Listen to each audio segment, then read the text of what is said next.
How to create, use, and manage templates in mobohubb. Templates are one of the easiest ways to save time when creating schedules in mobohubb. Instead of manually rebuilding the same shifts over and over again, you can create templates and reuse them whenever needed. Creating a shift template.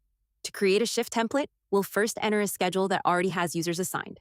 Templates are created from shifts, which means the shift must already contain all the information you want to reuse later. It's important to note that templates themselves cannot be edited later. Because of this, you'll want to make sure the shift contains all the necessary information before saving it as a template. For this example, we'll move to next week and create a shift from scratch, and click Save as Draft. You can now see that the shift has been created. Although it has not been published yet, we can still edit it. Click on the pencil icon to open the shift details. Here you can make any necessary changes before turning the shift into a template. Once you're satisfied with the setup, scroll down and click Save as Template. The template will automatically inherit the name of the shift you just created. Using a shift template.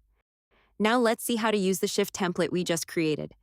Click on the blue template icon. This will display all available shift templates. Locate the template you created. Select the template and click Add from Template. The shift is now automatically created using all the information stored in the template, helping you save time and maintain consistency across schedules.